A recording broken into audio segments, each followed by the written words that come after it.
अफ़सा असांजे नाज़रीन खे जवाब ॾिजो त हिन फर्स्ट पोज़ीशन खां पहिरियां कहिड़ा अचीवमेंट्स ऐं एवार्ड तव्हां हासिल करे चुका आहियो जेके तव्हांजी वीडियो में असांखे टेबल जे पोयां रुगो उहे पिया नज़र अचनि तव्हां सां गॾु? सर उहे मुंहिंजी नंढे जी कलेक्शन आहे because from the very first class मां क्लास जी टॉपर रही आहियां त असांजे स्कूल में हूंदो हुयो त टॉप 3 स्टूडेंट्स खे शील्ड्स मिलंदियूं हुयूं त पहिरियां त इहे from grade first two 12th ताईं जो आहिनि न 9 ताईं जो पोइ बोर्ड लेवल ते न मिलंदो हुयो एंड अच्छा उन खां बाद इहे इन में अची वञनि because I am very very active in extra curricular activities त इन में कुझु डिबेट जूं आहिनि ट्रॉफीज़ एंड कुछ होस्टिंग जा सर्टिफिकेट्स एंड कुछ हाई अचीवर सेरेमनी जेका एसएससी में थी हुई बिकॉज़ एसएससी में भी मुझे ॾाढा सुठा मार्क्स आया त उनजी शील्ड आहे एंड स्पोर्ट्स जूं शील्ड थी वेंदी बिकॉज़ उहा बि असांजी स्पोर्ट्स वीक थींदो हुयो उते बि असांजा सो Hafsa you are so much talented ऐं मुंहिंजे ख्याल में तव्हां एक्स्ट्रा ऑर्डिनरी आहियो छो त हर शइ में टॉपर आहियो हर शइ में टॉप करण इहो ॾाढो रेयर आहे सो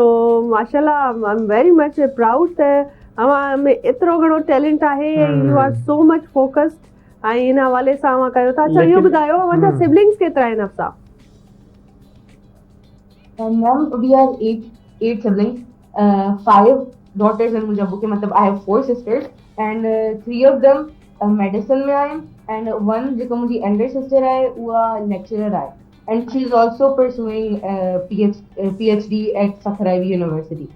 and उन खां बाद I have 3 brothers, 2 of them are younger and वही उहे IB Community College खैपर में ही पढ़नि था and one of my brother is very fond of football by the way so really he always said कि मुझे जिक्र काते ना करो तो I would especially mention him he's a same bookie so such a very talented family I guess ऐं पोइ तव्हांजे सिबलिंग्स में भला मुक़ाबलो कोन हूंदो आहे हिन साल अवां टॉप कयो आहे त मां बि करे ॾेखारियां अहिड़ो कुझु थींदो आहे सिबलिंग्स में? मुकाबला न हूंदो आहे वी गाइड ईच अदर मां हे गलती कई हाणे तूं हे गलती न कर इन लाइ I am the last one in the sisters त मूंखे लॻे थो सभु गलतियूं सही थी करे आख़िर में काई गलती न बची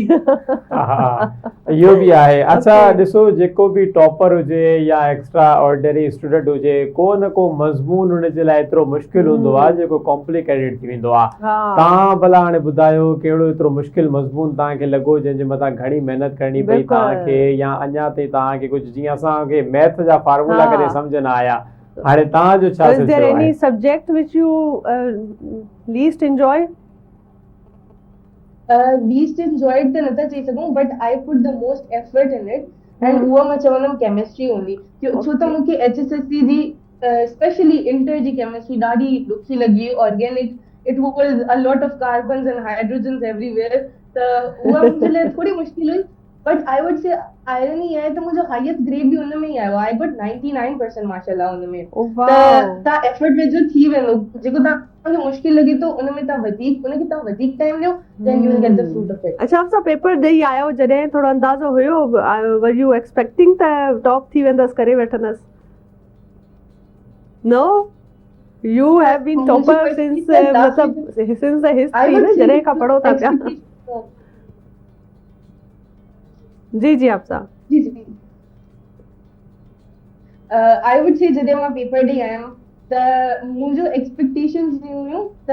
शायदि 95 अबव परसेंटेज अची वेंदी एंड भले मुंहिंजो गोल इहो हुयो त मूंखे पोजीशन खपे पई बट मूंखे एक्सपेक्टेशन न हुई एॾी थोड़ी एक्सपेक्टेशन हुई शायदि प्रोविंशियल लेवल ते अची वञे थर्ड या सेकंड बट जेको मूंखे मिलियो it was way beyond my expectations wow जबरदस्त अच्छा आप इहो ॿुधायो अवांजी प्रिपरेशन में डू यू टेक कोचिंग्स और एनी ट्यूटर या पाण ही पढ़ंदा आहियो होमवर्क?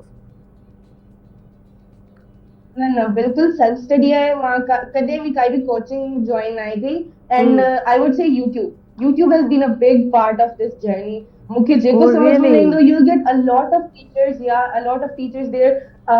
different countries में तव्हांखे उते टीचर्स मिली वेंदा जेके तव्हांखे इलाही इजीली एक्सप्लेन करे छॾींदा त मुंहिंजो कोच त YouTube ई रहियो आहे ॾिसो केॾी ज़बरदस्त ॻाल्हि अफ़सा कई आहे त असां सोशल मीडिया जो कीअं पॉज़िटिव जेको आहे इस्तेमालु करे सघूं था ऐं यूट्यूब आहे असां वटि असांजे हथ असां वटि इंटरनेट आहे त असां इंटरनेट मां कीअं पंहिंजी इस्लाह पाण करे सघूं था ऐं सेल्फ टॉट असां वटि केॾा वॾा असां वटि ज़रिया आहिनि पर इहो अनफॉर्चुनेट आहे त असांखे सोशल मीडिया जो सही इस्तेमालु करण अञा ताईं आयो कोन्हे। Hafsa you are doing an amazing job ऐं अवां बिल्कुलु राइट ट्रैक ते आहियो। ईअं ई कमु कंदा रहो, ईअं ई पंहिंजनि प्यारनि खे, पंहिंजनि जेको आहे सो